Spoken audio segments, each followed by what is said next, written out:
My name is Jack Brown. I'm 36. I was married to my stunning wife for 8 years. She's 34, but looks like she's 28. We didn't have kids, though I was ready. She wasn't. She kept saying, "Soon, Jack, soon." Our intimate life was great, but I cherished the kisses and hugs the most. I always tried to be close to her, feeling peaceful and loved when I held her. She was always responsive, always available. I was happy. I thought she was too. My mistake was trusting her. Her name is Emily. My love turned into blinding hate, and then a cold, empty void. They say the opposite of love is indifference, but that's not true for me. My love became a dull, bone-chilling rage. My soul is dead. It'll never recover. If she was on fire, I'd sit with a drinking hand and watch her burn, but I wouldn't waste a drop of water to put it out. You're probably wondering what happened to turn a kind, loving man into a vengeful machine. It all started at the previous year's company holiday party. Emily always dressed too provocatively for these parties. I didn't mind too much when she dressed like that. Men paid her a lot of attention. I was flattered that the most desirable woman in the room was mine. She wore a dress that didn't leave much to the imagination. I was married to a woman who looked like a walking dream. I wondered who she was trying to impress. Usually, I'm not a jealous guy, but what's mine is mine. And as long as there was no doubt about that, we were okay. I told Emily before we left that a lot of men would be hitting on her, and I trusted her to not let anything happen that would be disrespectful to herself or me. I'm not a man who tolerates disrespect. My martial arts partners call me the Crusher for a reason. They all know I could be tough. Emily never saw that part of me, and I prayed she never would. I had an uneasy feeling before we left the house. I guess you could call it a premonition. "Why are you looking like your dog?" "Just die, Jack. Don't you want to go to the party?" she said, giving me her sexiest smile. That smile always made my body respond. "To tell you the truth, babe, I'd rather skip the party this year," I said, hoping she'd agree with me. "Why, honey? I thought you always had fun at these parties," she said as she put on a pair of sheer black stockings. "Don't be such a party goober. I really need to let my hair down and have some fun. I'm almost finished dressing. Come on, let's go." She sounded irritated at my hesitation. Something wasn't right. She was too excited about that damn party. Last year, the party got too wild for my taste. There was a lot of inappropriate behavior going on. People started drinking and acting foolishly. Crowds make me nervous since Matt became vice president of the company. He's hit on every woman in the office, and there's a rumor he's had flings with several of them. I almost confronted him last year. I didn't like how he was always around you, and I surely didn't like how he danced with you. Matt's the president's nephew, a slimy individual who thinks highly of himself. He's married with 2 kids. I felt sorry for his wife. She deserves a better man than that. I've often seen him flirt with numerous women in a way that humiliated her at previous parties. She's refused to come with him for the past couple of years. She's a real lady and good-looking too. I couldn't imagine why she stayed with him. He's just a big flirt. Never forget that I'm proud to be your woman. I love you more than life. You know that, don't you?" Emily said. "There's no need for you to be worried. Sure, he's tall, rich, and handsome, but he'll never be the man you are. You're my baby, and you always will be." I didn't like her description of Matt, but I shrugged it off. Emily never gave me a reason to doubt her loyalty. Love is truly blind. I could see my fate was sealed. There would be no change in her mind. Sometimes a person has to make sacrifices to gain something greater. I didn't want anything to interfere with my plan to reconnect with her. When we got home, we arrived at the party a little late. Some people were already a little drunk. The music filled the room. People were dancing, laughing, and having a good time. I decided to try to fit in and hope the evening would end sooner rather than later. As soon as we walked through the door, Matt Jefferson came over and gave me a weak handshake. I felt like I touched a snake. He glared at Emily, taking her hand and giving it a long kiss, totally ignoring my presence. My blood pressure caused my head to start pounding. It wouldn't have taken much more to confront him right there. I could see it was going to be a long night. Emily gave me a wink, signifying we were secure, and we began to mingle with the guests. Matt walked over and took Emily by the arm. She didn't object. I didn't know how much more I could take. "Let me introduce you to some of our new staff," he said with a sly grin. He acted like Emily was his woman. "You don't mind, do you, Jack?" He didn't wait for my answer. Emily gave me her "please relax" look, so I let it pass. A good friend of mine named Sam saw what was happening and dragged me over to a group of guys playing a drinking game and telling lies while their wives circulated and gossiped about whatever it is women talk about. I pretended to drink. I never get drunk. I like to keep my wits about me. While I was enjoying the company of my friends, I would look around occasionally for Emily. I noticed she danced with a couple of guys. Everything seemed above board. I'm not sure how much time had passed. I knew I was ready to go home and reconnect with my wife. We hadn't been intimate for a couple of days, which was a long time for us. I was glad she had the opportunity to let her hair down, as she put it. I had done my duty. I couldn't find her and couldn't imagine where she could be. I looked everywhere. I saw her friend Claire and inquired if she had seen Emily. Claire looked a little nervous and told me she had seen Emily dancing with Matt about 20 minutes ago. I felt the hair on the back of my neck stand up. The uneasy feeling that had been haunting me turned my stomach into knots. I began to look for her outside the ballroom. I heard voices as I looked into an unused small conference room. I decided to check it out. I could hear a woman in the midst of an encounter. It sounded like Emily. I couldn't believe my eyes. There was my loving wife, bent over the arm of a chair, being with Matt himself. At first, I was paralyzed. I thought I was having a stroke. They were too involved in what they were doing to notice me standing there. I walked over and stood there for a while before they saw me. "Oh my God, Jack. Let me explain," she shrieked, trying to pull herself together. "You have nothing to say to me, you lying woman," I said with all the venom I could muster. "I worship the ground you walked on. And this is how you repay me. We're finished. You are no longer my wife. Look at me." She couldn't raise her head. I grabbed her by her hair and forced her to look at me. "What do you see? Do you see the eyes of the man that loved you? They're the eyes of a dead man. You killed my heart and soul tonight.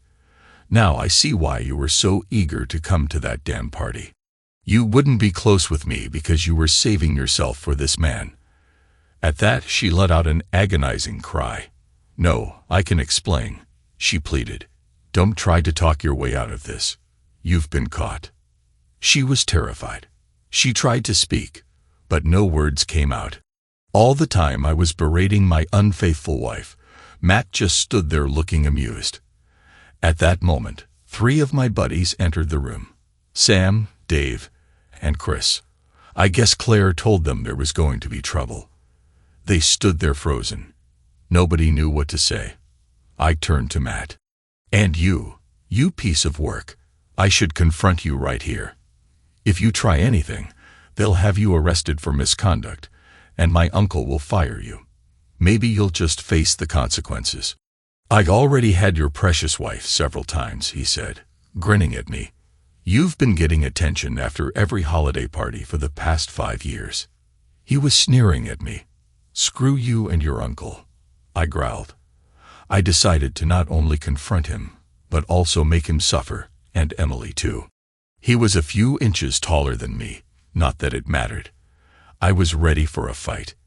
He had no idea what I was capable of. I allowed my anger to dull the pain as I looked at the woman I would have gladly given my life for. We both knew what she had done was unforgivable. There could be no excuses or forgiveness. Our life together was over. As badly as I wanted to confront him, she wasn't worth spending the next 25 years in prison. "Your actions are mine. You'll pay for your disrespect," I said, looking him in the eye. I wasn't reacting as he expected. I was blocking his exit deliberately. I could see the indecision on his face. He decided to bluff his way out and push me out of the way. That was a big mistake. I easily avoided his hand and gave him a quick shot to his gut. When he doubled over, I grabbed him around his neck and began asserting myself. The first action stunned him and twisted his head around as he hit the floor. I lost count of how many times I acted against him. All right, please, enough. No more, he begged like the coward he was. Not nearly enough, you scum. You'll live to regret deciding to hurt my wife. You took what was mine. When I'm finished, you'll be divorced and disgraced. I'm going to address this misconduct on company time. It'll be rich, and you'll be in trouble. You messed with the wrong person. If a man's voice can sound determined, mine did. 2 police officers entered the room. I looked at Emily. I didn't forget about you. You gave up a good man and your marriage for this, I said. Arrest him. He's unstable. Matt yelled at the cops. They understood what was happening. It was self-defense, officer, said Sam. Jack caught him with his wife. He tried to confront Jack. Is that right? The cop asked the other 2 men. Absolutely, officer, said Dave. Jack was defending himself, added Chris. They're lying. He confronted me, pleaded Matt, close to hysterical. The cops looked at Emily.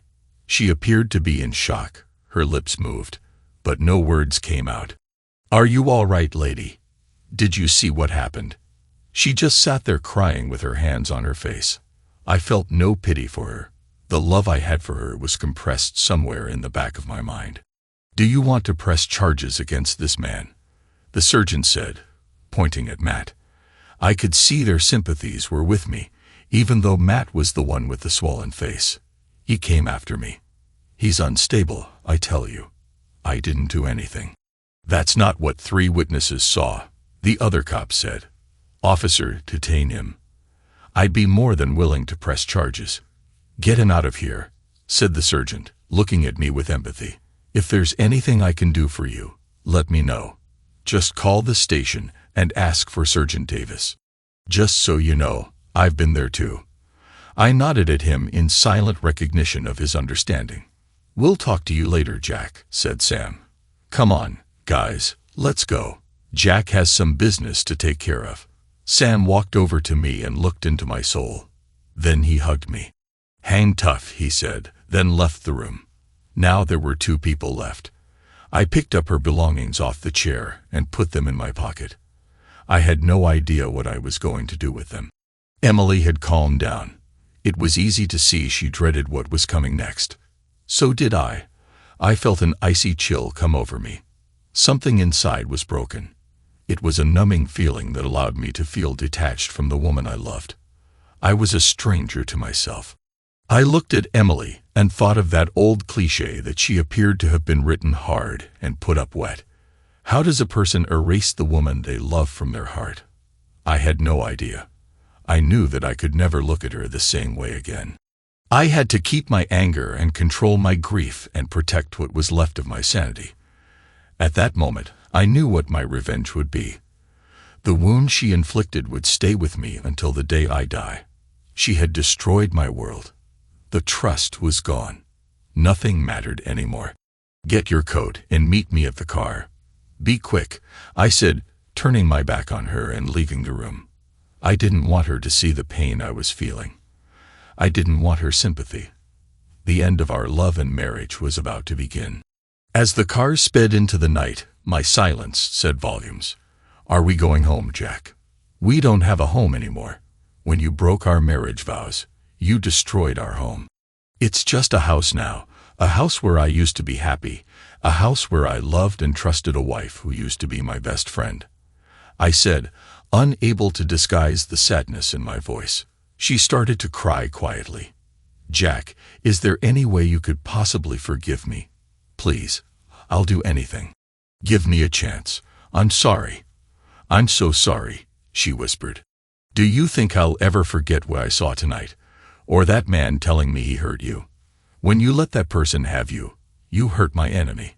You decided to dishonor your vows to me. and give him what was mine again and again. When you did that, you ended our marriage. That means the last 5 years have been a complete lie. A total lie. Please forgive me, Jack. Believe it or not, I love you with all my heart. I guess I let him use me for the excitement of doing something I shouldn't do.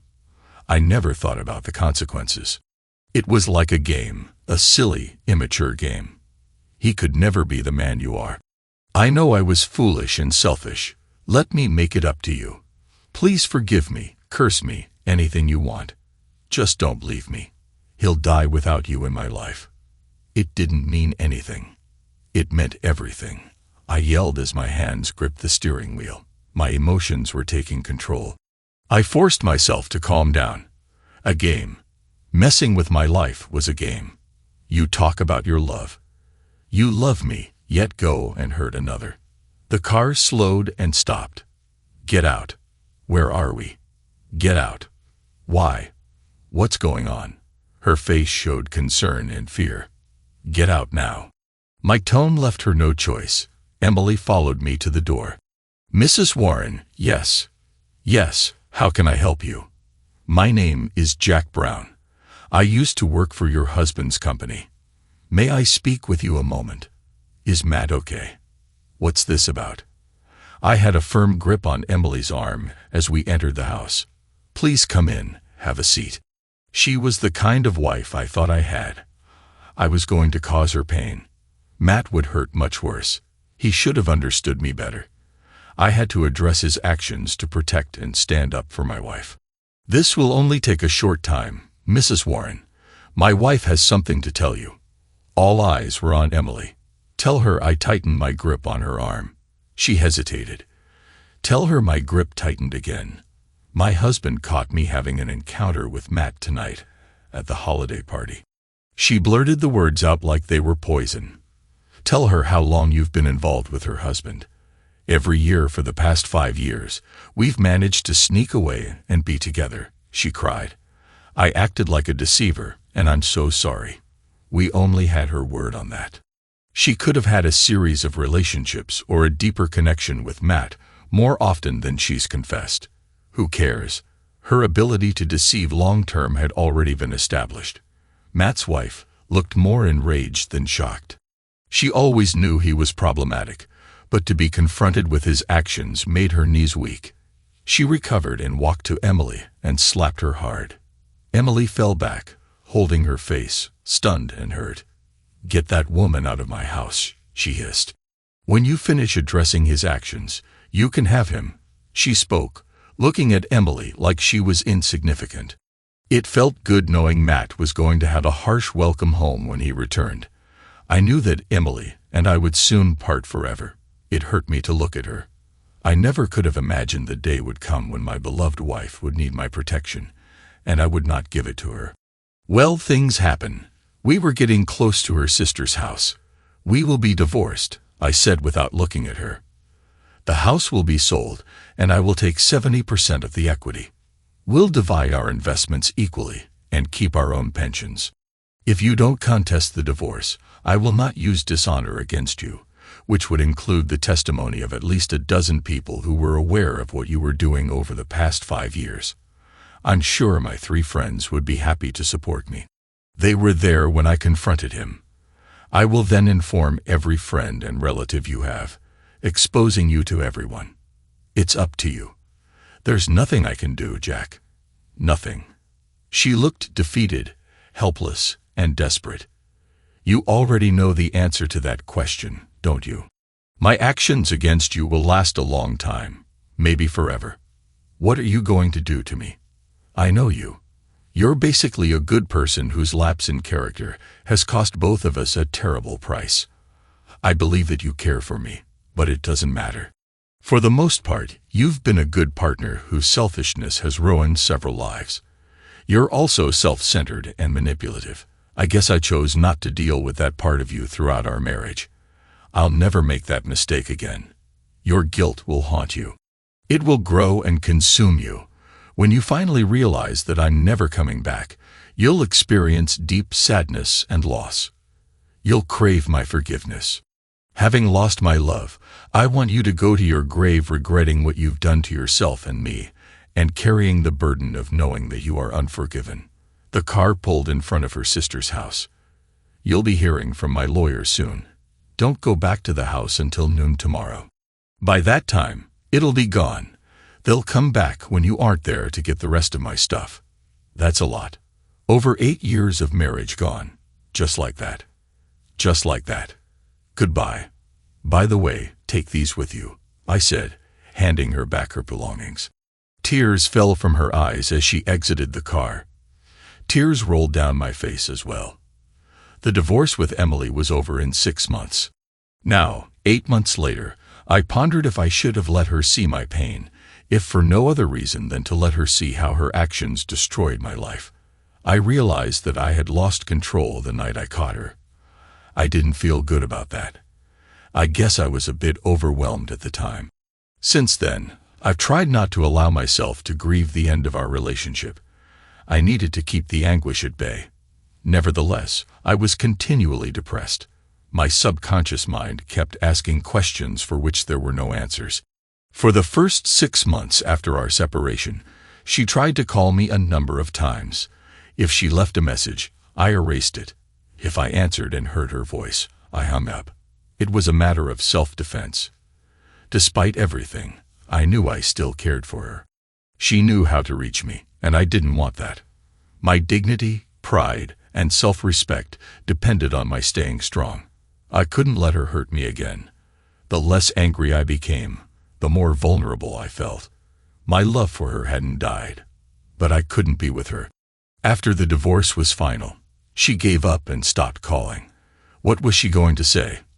"I love you." It was just closeness, honey. I'm struggling with personal issues. He caused me pain and forced himself on me for years in a row. I didn't want to hear her lies and excuses.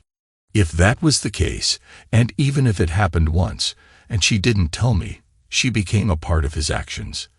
Besides, what I saw showed me how much she was involved. She signed the papers and didn't show up at the final hearing. It was just as well. I didn't want or need to see her again. It was impossible to tell if her absence indicated her pain and acceptance that our marriage was over, or if she just didn't care. I used to think that I understood her. After what I had witnessed, anything was possible. Flashbacks of her defeated and miserable face the last time I saw her were etched into my brain. Oddly, that image grew more powerful with time, while the picture of her and her partner began to fade. Even though I knew that our love was a lie, I still missed her. God helped me, but I could never trust her again. There would be no way to know if she ever really cared for me. Was she unhappy when I married her? Was I just a pawn in some secret plan? I couldn't understand how she felt it was okay. Was she unhappy when I married her? Was I just a pawn in some secret plan? I couldn't understand how she felt it was okay to make me a fool. If she cared, how could she show me such disrespect? The questions made me feel inadequate and confused. I didn't think I could ever trust another person. I needed to do something, but I didn't know what to do to remove her from my life. My so-called revenge against her was a matter of wishful thinking. It depended on her having cared for me as much as I cared for her. She could have been involved with someone else as soon as I turned the corner. I didn't want to be the only one hurting. The reality hit me that I never really knew her. I had been in love with an illusion. Could it all have been smoke and mirrors? The questions were driving me crazy. The end of our marriage occurred without warning, like a flash of lightning and a clash of thunder. My life as I knew it was over in one night. When the story got out about what I did that night, some of our friends saw me as a heartless villain. Others felt I should have found ways to address and confront the situation more effectively. None of that mattered anymore. I was no longer enraged, just lost. I didn't want to dwell on the past, and I had no plans for the future.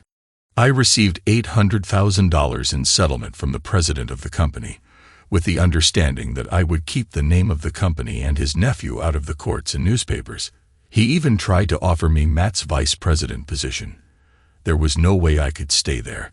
I couldn't bear the looks of my one-time colleagues. Their faces said it all. Some of them pitied me. Others saw me as foolish or weak for allowing my wife to be unfaithful for so long. To the people I had known for so long, I was either a victim or an idiot. Just about everyone knew what was going on with Emily and Matt, except me. With the $200,000 I received from Matt to keep me from addressing his actions, my share of the equity in the house, and my share of our investments, I decided I didn't need to look for work anytime soon. I started drinking every day to fill the lonely hours and empty space in my life. While drinking my troubles away one night, I had a conversation with a bartender at my favorite spot. His name is Ray. He's in his 50s with gray hair and a face that had seen a lot. Ray was a straight shooter. That's why I always liked him. His eyes reflected years of acquired wisdom. He's the kind of guy you wanted on your side in a confrontation, had heard it all and done it all. He didn't have to say it. I just knew. I had brought Emily to the place a number of times. It was close to home, and we both liked it there. The food was good, and the music was lively after 8 p.m. They had dancing. The last time Emily and I were here, we danced as if tomorrow would never come. We only danced with each other and stared into each other's eyes lovingly. Why didn't I see the betrayal in her eyes? I don't know. Maybe I didn't want to. Then we went home and spent the night together. We'll never dance again, except in my mind. I scanned every person who entered the room. I guess I was looking for Emily while at the same time dreading seeing her. Jack, I've never known you to be a heavy drinker. I'm worried about you, brother. You're working on your third drink, and you haven't been here 15 minutes. I hope you don't mind me butting into your business, but you look like a man who has a lot on his mind. It's slow tonight. I've been tending bar long enough to learn how to listen if you want to talk about it. I was happy to finally let it out. There had been too many conversations in my own head. Ray listened as I told him my story. He said nothing for a long time. Uritz was in here a couple of weeks ago, Jack. She was beautiful as usual, and she didn't look like she was grieving to me. She kept looking around, the same as you've been doing. She could have been looking for you. She probably does care for you in her own messed up way. Don't even try to make sense of it. She came in with an older person who acted and spoke as if they were some kind of royalty. You could see they had some money and were used to getting their way. She didn't look happy then again. She didn't look unhappy either. The deal is, you're crying in your drink and suffering alone, and she's moving on. A new image of my ex flashed in my head. I could see her, smell her perfume, and hear her laugh. It was far away from the sorrowful person that I left, but the attractive, manipulating force of nature she was. Well, so much for my revenge. I wondered if she had felt any of the torment and loss that had plagued me since the night we parted. I said nothing as I hung my head, lost in my thoughts.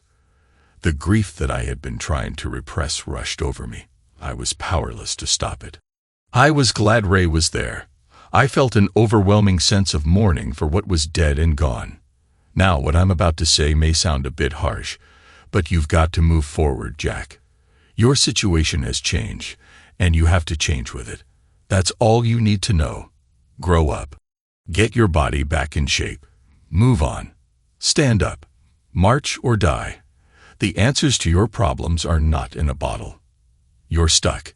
And if you don't watch out, you could be there forever, hiding in a bottle. You're close to losing respect for yourself. If you let that happen, you have only yourself to blame. The first thing you need to do is go out and meet someone. Then meet someone again. You're too good a man to let negative thoughts get you down. Find yourself someone genuine, then spend time with them until you feel better. Clear your head and get on with your life, Ray said, sounding like a combination of friend, counselor, and a little touch of drill sergeant. My weakness was embarrassing. I followed Ray's advice. I stopped drinking, started working out, and connected with every person that would consent. It wasn't love, and I couldn't remember most of their names. The casual encounters helped me reacquire my self-esteem. We didn't make deep connections. We just had fun. They became the life preservers that kept me from drowning. I needed more than that. I needed to feel loved. As I felt better and my confidence grew, the more attention I seemed to attract. It came to me that I was not the cause of Emily's behavior. If anything, I should have addressed her self-centered, manipulative ways a long time ago. Whatever demons drove her were not of my making. When I realized that, my depression began to lift. I needed to get out of town away from her. I didn't need to see or hear anything that reminded me of her. I bought a motorcycle, sold or gave away my possessions, and headed south. I hit the road with no map or destination. It didn't matter what road I was on. They all went somewhere. Sitting on the bike, I was free. It had been a few years since I had ridden. Before I left the state, I was one with the bike and the road. I was no longer a white-collar worker or a heavy drinker. I felt like a modern-day cowboy. The bike was my horse. Beautiful, powerful, yet fragile, and it would kill you if the rider didn't stay in control. I was a biker, and the road in front of me was more important than what was behind. I was in control of my life. The bike did as I instructed it to do. My safety was my responsibility. These thoughts became integrated into my life philosophy. As I rode, I could smell the rhythms of life around me, feel slight temperature variations as the hills and valleys rose and fell while the scenery blurred by. It was good to be alive. I found myself thinking that I hoped there were motorcycles in heaven. Dying wouldn't be so bad. I was in the moment. What happened yesterday or what would happen tomorrow were no longer an issue. Every mile brought me closer and closer to a feeling of peace. The blast of wind and the roar of the big twin engine became music to my soul. I rode through many little towns with funny names, met some interesting real people, and ate a lot of greasy food. Some of the roads were good, some were bad. That's life, I guess. Then I turned west, just outside of Amarillo, Texas. I passed a woman desperately trying to get me to stop. I waited for her on the side of the road until she caught up to me. I couldn't imagine why she was alone in the middle of nowhere. She was average height, blonde, and very pretty. The woman was crying and looked like somebody had been mistreated. "Please, please help me," she said in tears. Even in her disarray, she was good-looking. Her green eyes drew me in like pools of warm water. "Sure, how can I help you?" I asked, not sure what I was getting myself into, turning off the bike. "I need a ride to Dallas. My ex-boyfriend is on his way to my house. He said he's going to harm my mother and my daughter. Do you have a cell phone?" she asked frantically. I wanted to ask her what was going on, but her desperate urgency didn't allow for questions. There would be time later to get to the bottom of it. I gave her my phone, and she called the police. She seemed a little less stressed after she spoke to them. "You don't know me, and you've been more than kind, but could I ask you to give me a ride to my house? I'll show you where to go. I pray to God that he doesn't get there before the police. Please hurry." Before I could answer, she was on the back of the bike, holding me tight. We sped up the road. I used all of my skills to get her to her child and mother. I think I broke every traffic law on the books. It felt good to have her arms around me. It felt good to be needed. I didn't even know her name. I wasn't sure what was going to happen when we arrived. If this guy had a gun, we'd both be in trouble. When we arrived at her house, the police were already there. They were putting the handcuffs on a man who was resisting arrest. Amy jumped off the bike and ran toward the house. He saw her and started shouting, "They'll get you. You'll see.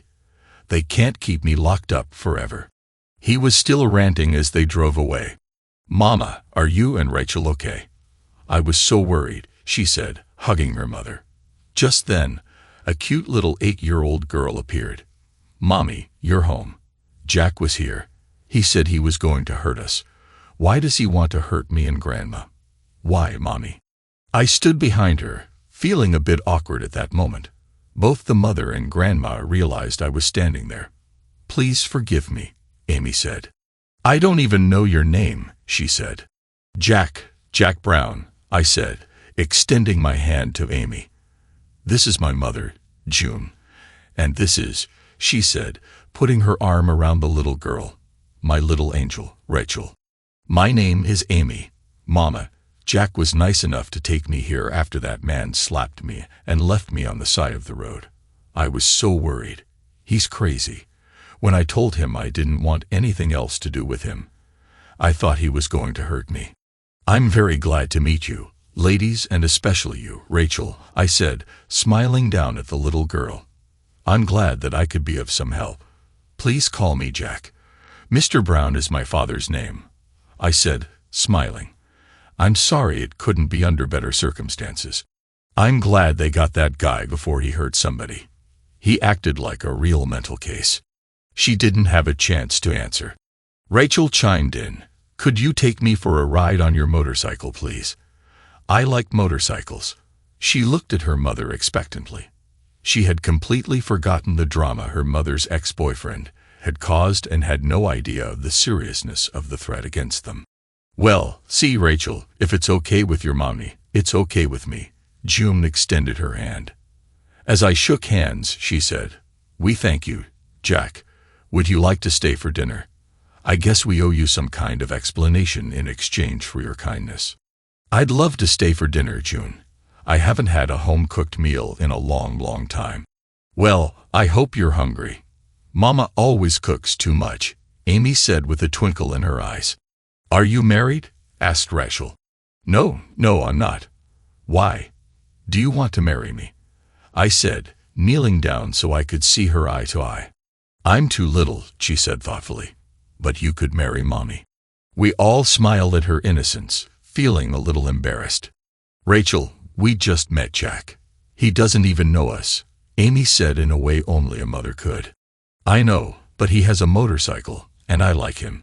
Well, now that we have that straightened out, let's eat, said June. I had just met these people nevertheless. I was feeling as if I was talking to family. Their sincerity and warmth, as well as their troubles, tapped into my protective instincts. There were good vibes in this family. I wanted more information about Jack. He appeared to be dangerously out of control, and I was seriously concerned for their safety. It didn't hurt that Amy was a real beauty and little Rachel was irresistible.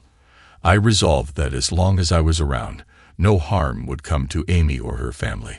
Suddenly, my life had a purpose. The question in my mind was how such a nice woman ended up with a head like Jack. Then I thought I ended up with Emily, didn't I? One bad decision can lead to an endless array of consequences. I decided that fate can sometimes be kind as well as cruel. I consider myself fortunate to have met her. Life had banged her around a bit. I knew what that was like. When the time was right, I'd investigate further. Jack was going to be trouble. Dinner was served and both Amy and her mother seemed to be happy that I was starving. The food was good and I ate like a man having his last meal. I gave them some background about my divorce and the fact that I had been writing aimlessly for months trying to regroup my life. They nodded empathetically as I spoke. I liked them and I got the feeling they liked me. Both of them kept giving me sly, appraising looks. I could tell they were trying to figure out what kind of man I really was. Little Rachel already knew. She sat next to me and reached out to touch me every now and then. It made me smile in my heart and on my face. I looked at Amy and said, "Tell me how you got mixed up with Jack." "I don't like Jack," said Rachel.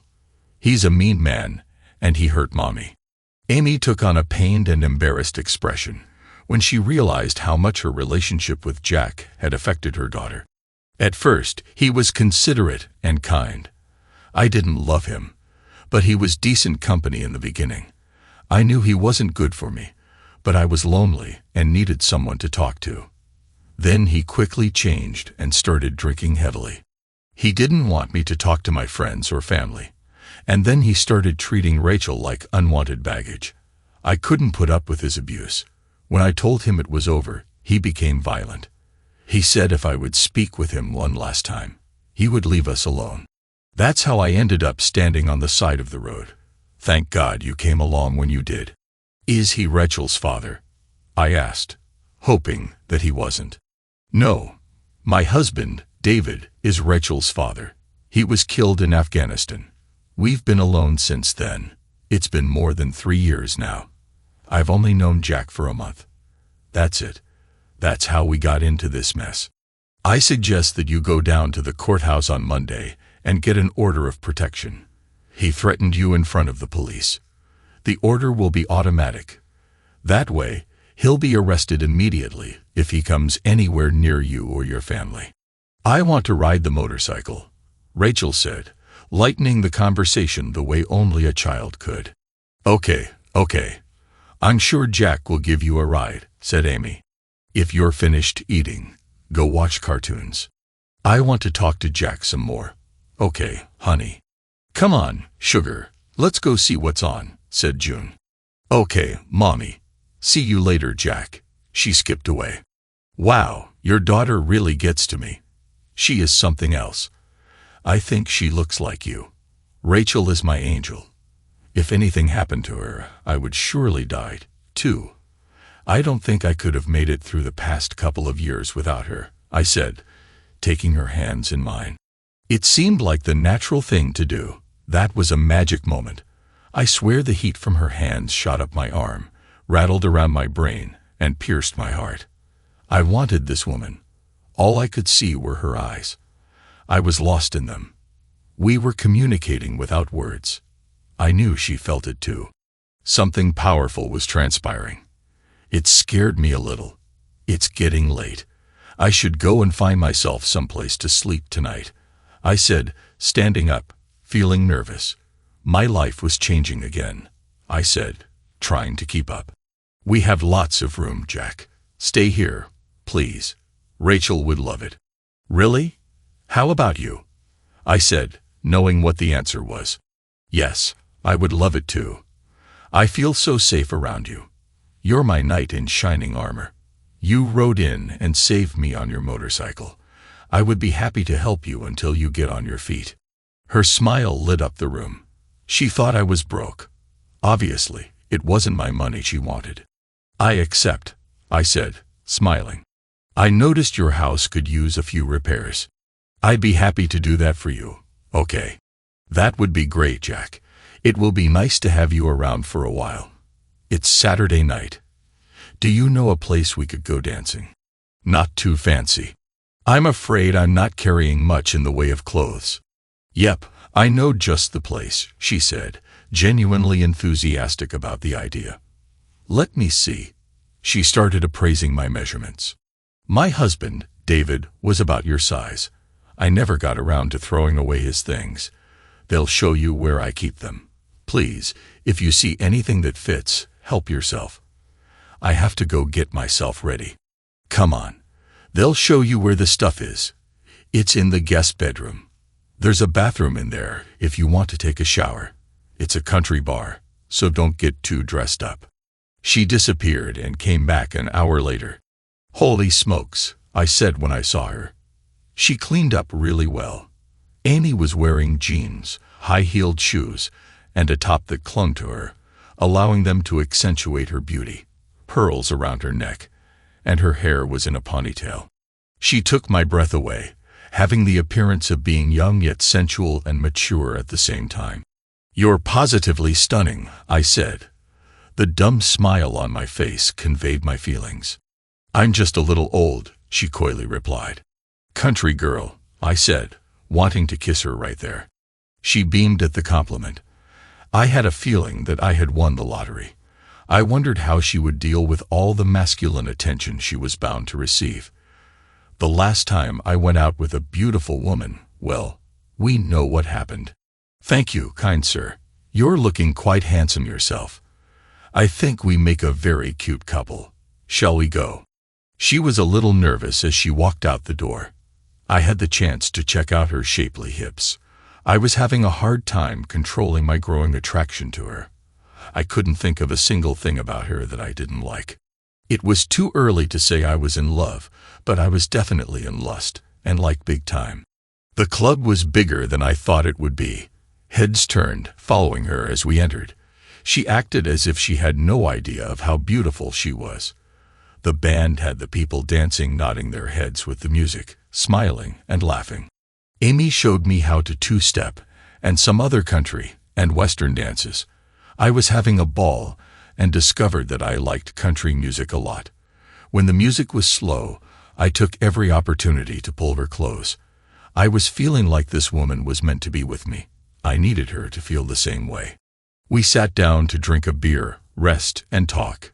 She politely refused to dance with anyone else. I found out that she had a degree from the University of Texas and was a teacher. Her deceased husband was a captain in the Army when he was killed in action. She didn't think she could ever love again after his death. I felt the same way after the death of my marriage. Amy went to the ladies' room. I watched intently as she moved through the crowd. Several men tried to buy her a drink or at least engage in conversation. They failed. She didn't even smile at them. I like what I saw. Thanks for flagging me down today. Meeting you is the best thing that's happened to me in a long time, I said to her when she returned. I know you just met me, but I'm thinking that us being together feels right. It's like our spirits know each other.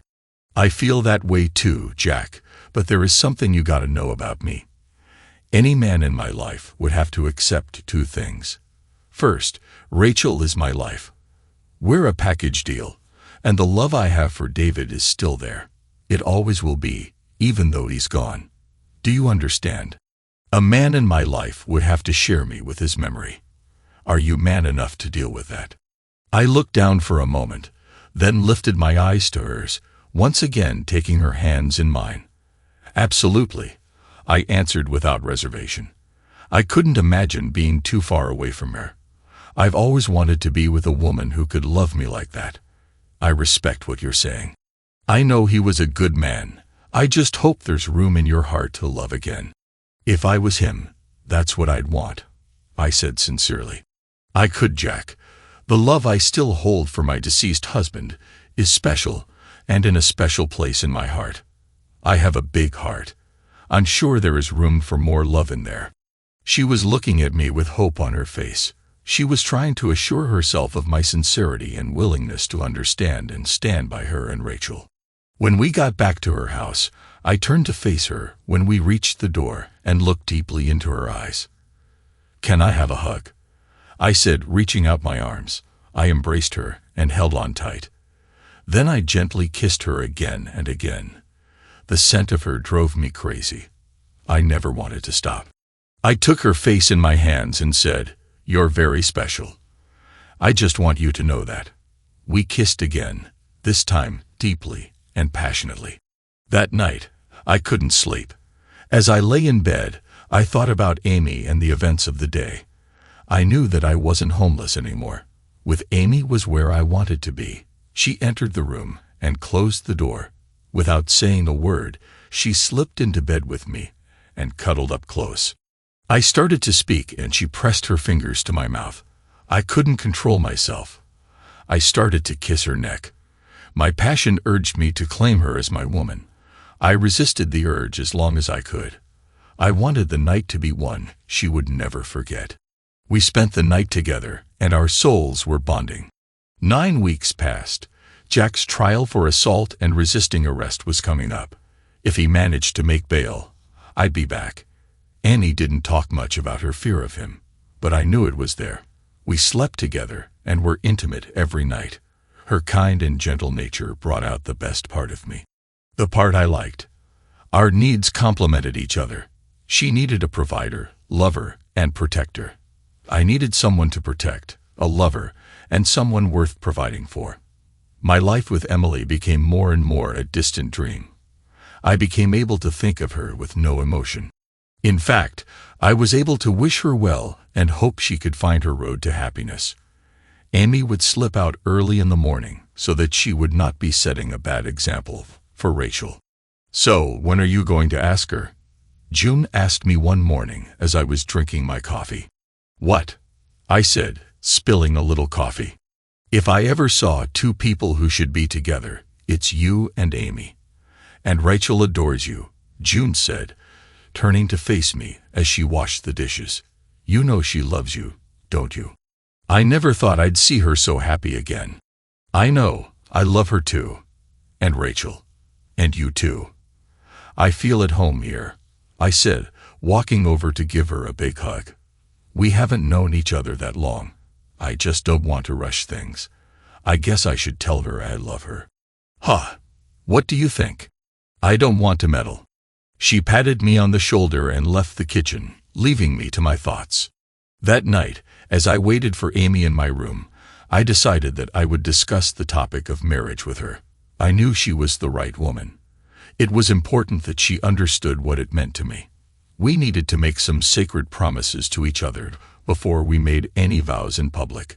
I decided I would no longer hold back things that needed to be said, as I did in my first marriage. I heard a piercing scream. It was Amy. I instantly knew Jack was in the house. I reached into the drawer by my bed and took out the 9mm clock that I had bought as soon as I met the residency requirements. I didn't want to bring empty hands to a confrontation. I rushed to Amy's room in my underwear. When I got there, I saw Jack on top of her, trying to assault her. She fought with him, calling my name. I placed the pistol behind his ear. Get up, jerk. Real slow. If you flinch, you're dead. I'd love to blow your head off.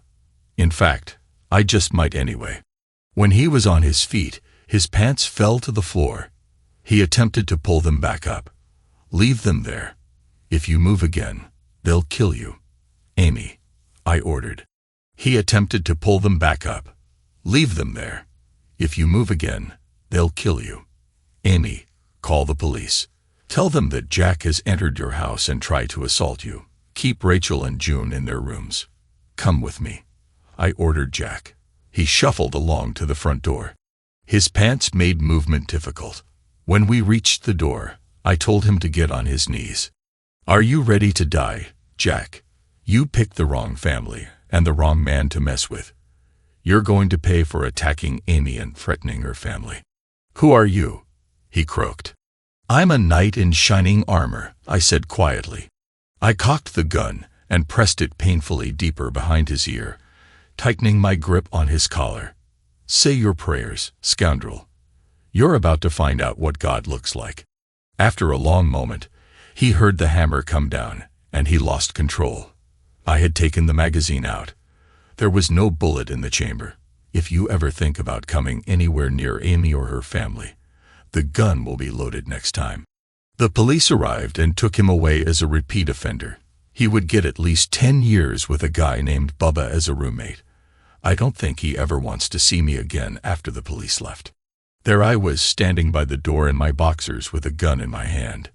Amy, Rachel, and June came rushing toward me. Rachel grabbed my legs, and Amy and June were both hugging me. They were all talking at the same time. Okay, ladies, he's gone, and he's not coming back. We're safe. I promise we always will be. Amy and I were married 3 months later. Our son David was born 12 months after that. He looks just like me. Rachel was overjoyed to have a baby brother. I asked Ray to be his godfather, and he was honored to do it. He's become part of our family. Amy is teaching, and June babysits. We bought a new house, and I opened a McDonald's franchise. I adopted Rachel, and she rides with me all the time. The girl has motorcycles in her blood. I learned that when life sends you down some bad roads, the only solution is to find a new road. I'm happy. Thanks to everyone who took the time to listen to today's stories. If you enjoyed it, please consider liking and subscribing if you haven't already. Feel free to share your thoughts on the events in the comments below. Take care.